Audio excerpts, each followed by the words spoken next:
Sharita Tate. She's the cousin of George Floyd and president of the George Floyd Foundation, and the Reverend Al Sharpton, president of the National Action Network and, of course, host of MSNBC's Politics Nation. A big welcome to the both of you. Ms. Tate, I'll start with you. First, my condolences to you and your family on this day. For so many of us, George Floyd has become a symbol, but he was your cousin. So how are you doing on this day? How is the day landing for you? I think I'm doing about as good as you can expect today. My emotions have kind of been a little bit all over the place. I've actually had an opportunity to go out to George Floyd Square this morning. And so I think I'm just taking it all in.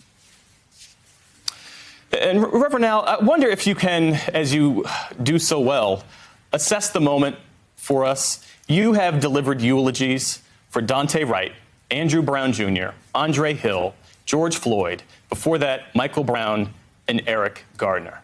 Where is this country right now, a year to the day after the killing of George Floyd? We stand, if you believe what lawmakers say, on the cusp, potentially, of significant legislation being agreed to. But yet we know that legislation won't ultimately be the panacea.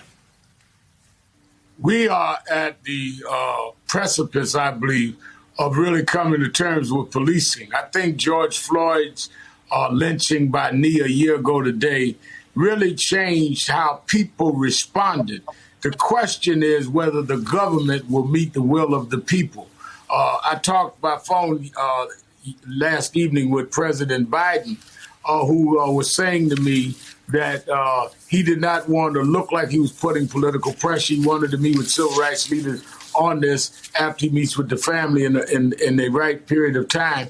But he didn't want to look like he was being heavy-handed because he feels there's progress. Well, we need progress. I told him we don't care about a hard deadline. We care about a hard bill. And as Rice is saying to you, this must stop. Because even as I joined her and Bridget and the foundation, the Family Foundation, on Sunday in Minneapolis, I said then, we can never give them their loved one back. But we can have their loved one go down in history as the one that turned this around. They will always miss George, but they should be able to tell their children that George changed where we are in this country. Reverend Al, Gwen Carr, who you know well, she's the mother of Eric Garner, she expressed some disappointment with the lack of progress so far on police reform legislation. Take a listen and we'll talk on the other side. It's not over with because they are still killing our children. To you, this is a broken promise. It is a broken promise. And we need for our legislators to be more accountable to us. And that's not happening. So what about that? And you spoke to this in your earlier answer, this question of, when it comes to this bill, we heard Congresswoman Karen Bass say that meeting the symbolic deadline is not as important as having a substantive piece of legislation.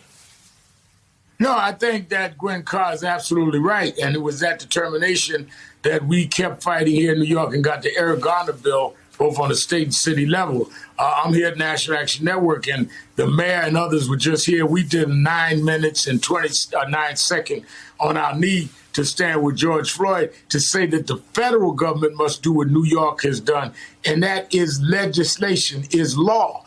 And Gwen is right. It has been promised, but it's not there. We're a year later, and the foundation is there still in Minneapolis doing what is right. And nothing has been done right legislatively for them. Just like Emmett Till helped to really bring forward the Civil Rights Act of '64, even though it had happened years before, the killing of Jimmy Lee Jackson led to the Voting Rights Act. George Floyd must lead to the Policing Act. Otherwise, we've not met the moment. And blacks, whites, young and old are saying this is the moment and we're not going back up. Sharita Tate, will you and the Floyd family support any bill that emerges over on Capitol Hill, or do you have a red line? Are there conditions, for example, ending protection for police officers that you want to see included in this legislation? Well, I think that, one of the things that we have been asked over and over again is whether we had a concern about the deadline being met. And we certainly do not, because we would like for the bill to be one of substance and to have those components in it, like the qualified immunity. So that is what we want to see. So just because it hasn't come to pass or come to fruition at this point, we look at it as delayed is not denied, and we're hoping that they'll move forward and do the right thing. And lastly, in your capacity as president of the George Floyd Memorial Foundation, 10 years from now, when people say the name George Floyd, what do you want to have people come to people's minds? I think I would like for them to think about the fact that the loss of his life was the catalyst for the movement, that we can really look forward to having some true social justice change. Equality for all of us should be synonymous with his name. Prior to his death, we had seen a countless number and certainly some that have come after him to die at the hands of police officers. So my hope is that one day when people think about him, when they say his name, that they will think of the man who started the movement to get change for everybody. Ms. Sharita Tate and the Reverend Al Sharpton, my sincere thanks to the both of you.